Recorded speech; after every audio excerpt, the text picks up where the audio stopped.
Welcome to the Haunted Library. I'm your host, the Haunted Librarian. Today, we take a trip to West Virginia to explore the story of Halloween as celebrated, or rather, dreaded, deep in the remote parts of the Appalachian Mountains. This story comes from Reddit, written and posted by the user WeirdSuggestion152. Posted in the No Sleep subreddit. If you want to support them and their writing, please give them a follow and like this story on Reddit to show your appreciation. With that being said, take a moment to sit back and relax and enjoy the story. I've lived my entire life in a holler on the outskirts of Wyoming County, West Virginia, deep in the mountains of Appalachia. It's a place so remote, most folks don't even know it exists on a map. Just a handful of families and dense, unforgiving woods. This place doesn't have neighborhoods, doesn't have sidewalks, and most definitely does not have trick-or-treaters on Halloween. Halloween isn't a holiday here. It's a test. My family and the others who've lived here long enough to know follow a set of rules on Halloween night. It's not tradition or superstition, it's survival. Those who didn't follow the rules didn't live long enough to tell anyone about it.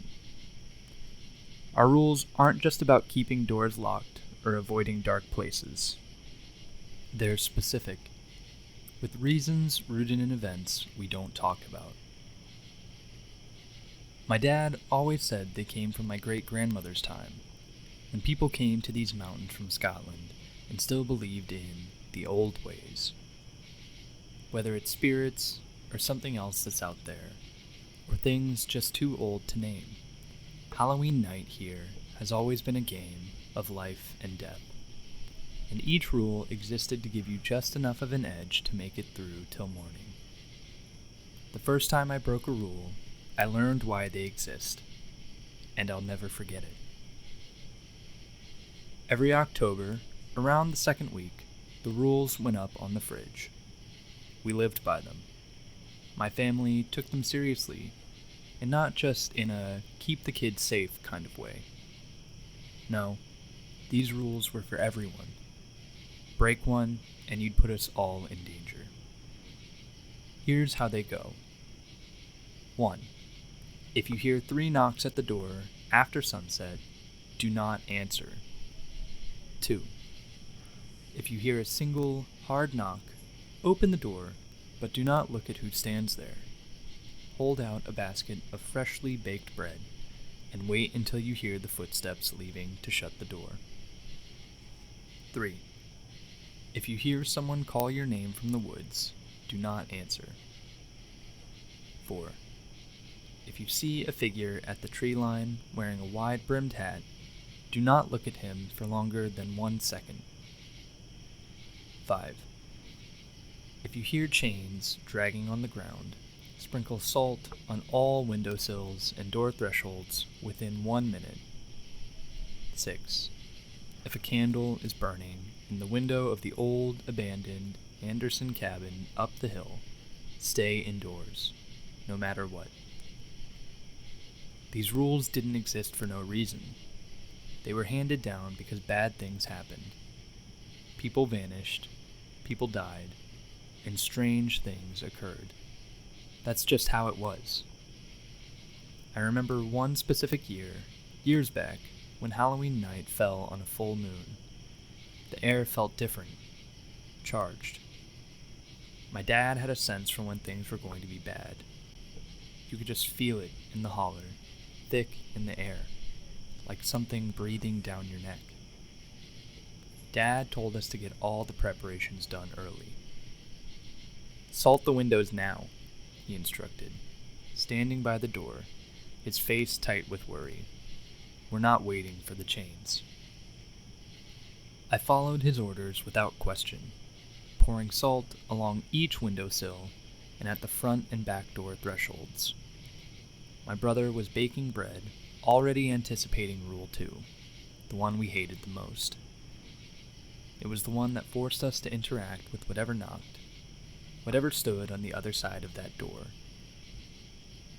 We never knew who or what it was, but we knew if you didn't offer bread, or if you dared to look, it wouldn't be good. By late afternoon, the house was fortified. The bread was cooling on the counter, the smell filling the kitchen. The fire was lit, burning low, and a 12-gauge lay across Dad's lap like it always did on Halloween. Isaac, my younger brother, sat closest to the window, glancing out every now and then. We had about 3 hours before sunset. The rules were clear. Everything bad happened after dark. But the waiting was the worst part. The longer we sat there, the more anxious we became. "Did we use enough salt this year?" Isaac asked quietly. Dad didn't answer. He just stared into the fire, gripping the gun tighter. That was answer enough. The first knock came just after dark. A single knock, slow and deliberate. Isaac and I froze, staring at the door. Dad stood up, motioning for us to stay back and be quiet. I swallowed hard, heart pounding in my chest. It was time to follow Rule 2. Without a word, Dad picked up the basket of bread from the counter, freshly baked, still warm. He walked to the door, resting one hand on the knob. "Remember," he said, his voice low and steady. "Don't look." He opened the door just wide enough to slip the basket through the crack, his eyes focused on the floor. The warm smell of the bread wafted out, and I could hear a faint shuffling on the porch. Whoever, or whatever it was out there. I saw a flicker of movement from the corner of my eye, a shadow stretching across the porch. But I didn't dare look. Dad held the basket out, his hand shaking slightly. For a few heartbeats, there was no sound, no movement, but then footsteps. Slow, heavy footsteps, retreating from the porch. He waited until they faded completely, then shut the door quietly, locking it tight. Isaac let out a breath. Why don't we just leave the bread out early?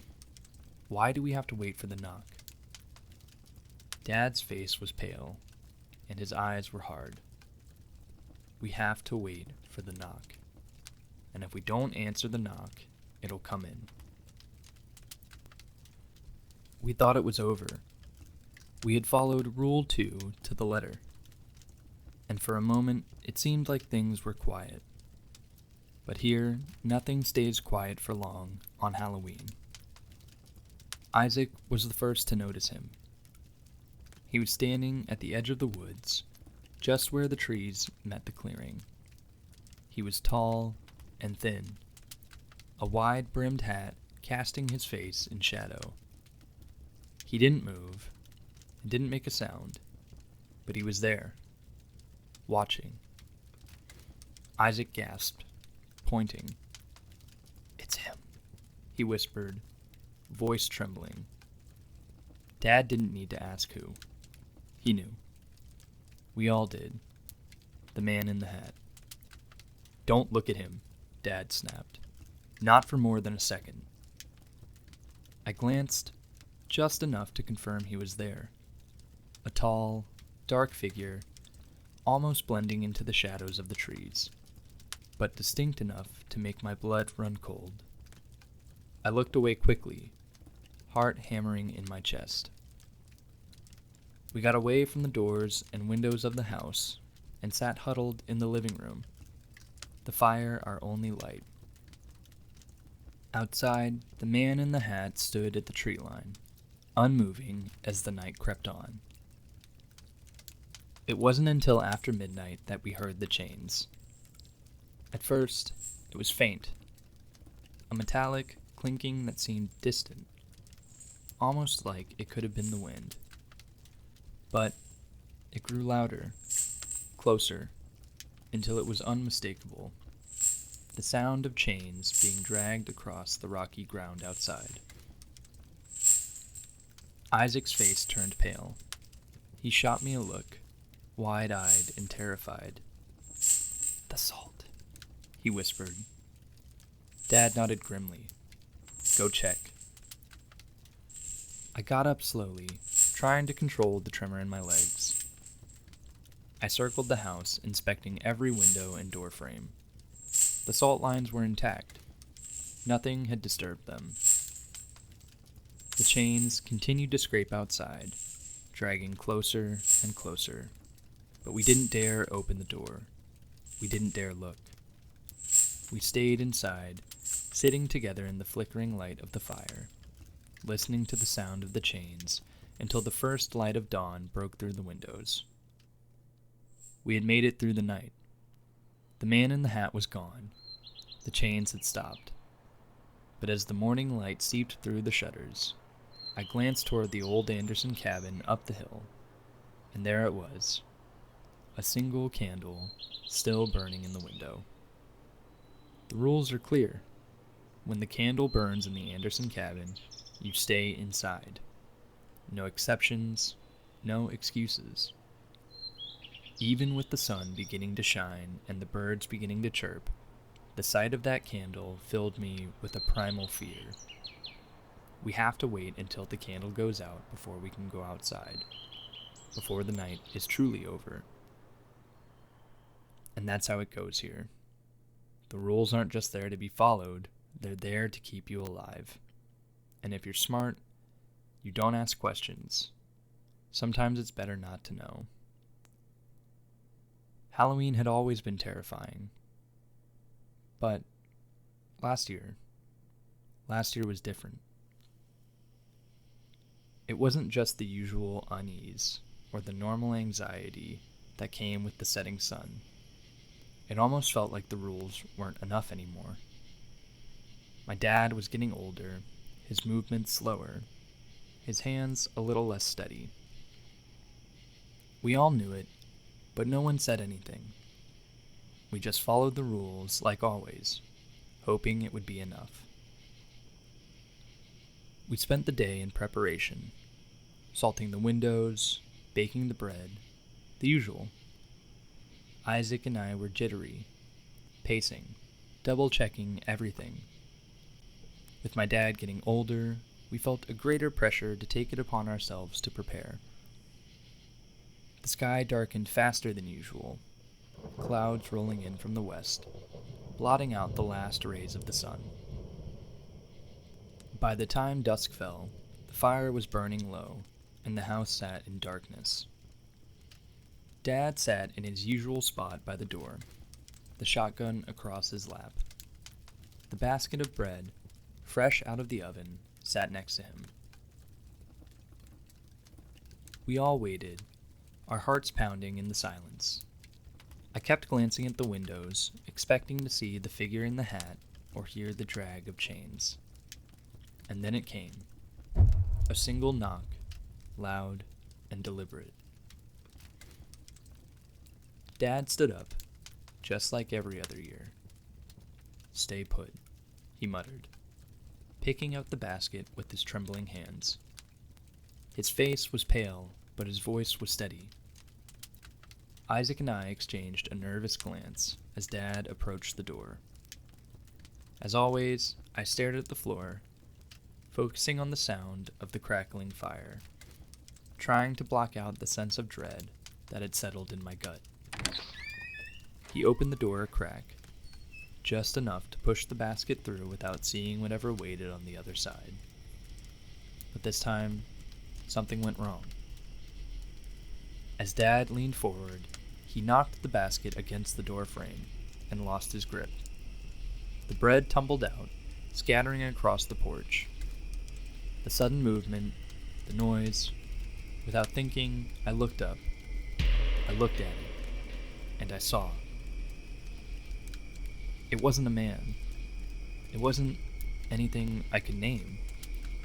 It stood hunched over, far too tall to be human. Its limbs were unnaturally long, its skin pale and stretched tight over bones that jutted out at odd angles. Its face was sunken, like a skull with pale, white skin pulled tight over it, and its eyes were wild and wide, too wide, like it didn't have eyelids.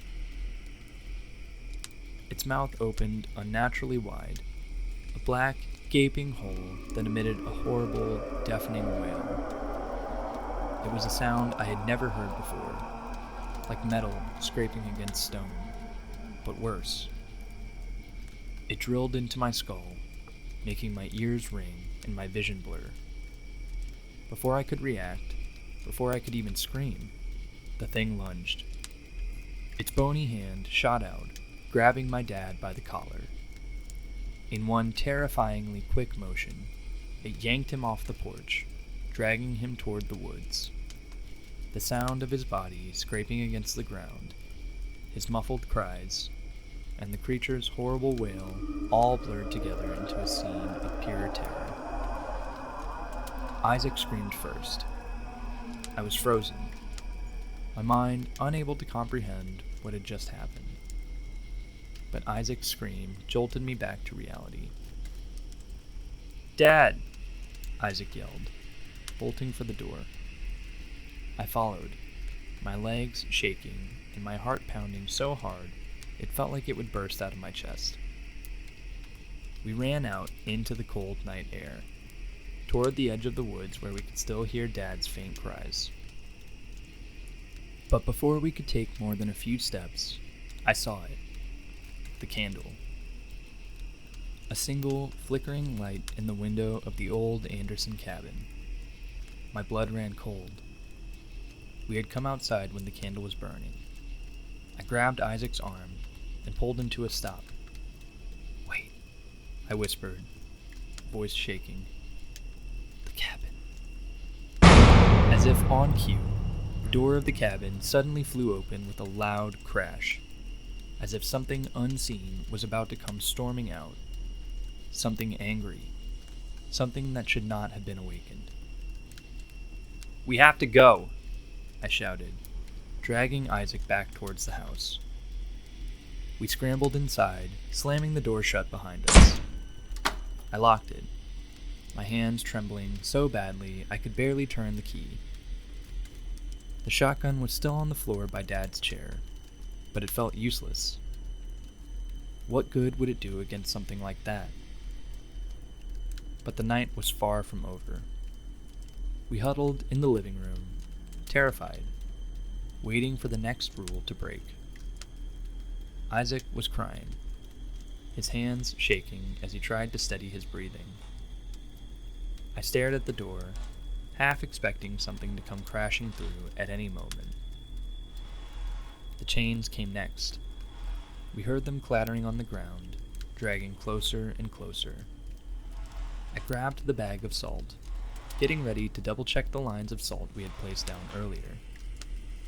The chains dragged right up to the front door, the metallic clinking echoing in the silence. I could hear it just outside, scraping against the wooden steps of the porch. But I knew the salt would hold. It always did. Or so I thought. Isaac was the first to notice. We had forgotten to re-salt the front door after going outside. The wind from the door being open disturbed the salt line. Just as I was about to rush towards the door, I heard the chains and a creaking against the door. It sounded as though a heavy weight was slowly leaning against it. I knew we didn't have time. I began to back away, motioning to Isaac to go to the bedroom. Isaac screamed as the door burst open. We ran into the back bedroom, hearts pounding, breaths coming in ragged gasps. I quickly salted in front of the door to the bedroom and checked the windows. "It's in the house," I whispered. I could feel it, a presence, something cold and malevolent, creeping through the house towards us. I don't know how long we waited, or how long we listened to the chains pacing back and forth through the house. Eventually, we heard them go back outside. Slowly, we left the bedroom and quietly closed and locked the front door. I placed a fresh line of salt in front of the door and breathed a sigh of relief. We were safe. For now. And then we heard it again. A knock. But not a single knock. And not 3 knocks. This was something new. Something that didn't fit the rules. It was a rapid, frantic pounding, as if whatever was out there wanted in. Now. My heart stopped. The rules didn't cover this. Isaac looked at me, eyes wide with terror. What do we do? I didn't have an answer. The pounding grew louder, more desperate. The windows rattled in their frames, and the fire flickered, casting wild shadows on the walls. Whatever was out there was angry. Angrier than anything I had ever felt before. We just wait, I whispered, my voice barely audible over the noise. We wait until daylight. The rest of the night was a blur of terror. Every minute felt like an hour. Every sound made my heart leap into my throat. We didn't sleep. We didn't dare move from the living room. We huddled together in front of the fire, clutching the shotgun like it was our last hope, quietly crying over the loss of our father. The pounding on the door never stopped. The chains outside the house dragged back and forth, a constant reminder of the horror that waited just beyond the walls. And through it all, the candle in the Anderson cabin burned bright, flickering in the distance like a beacon of death. But somehow, we made it. By the time the first light of dawn broke over the mountains, the sounds stopped. The pounding ceased. The chains fell silent. The candle in the cabin flickered out.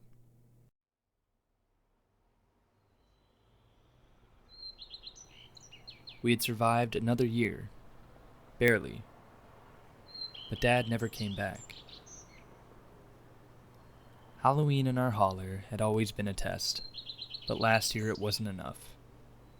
Breaking the rules cost my dad his life, and everything is different.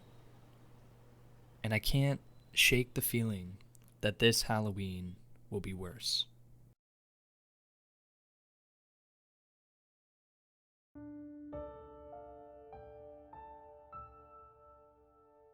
Thank you for listening to this episode of The Haunted Library.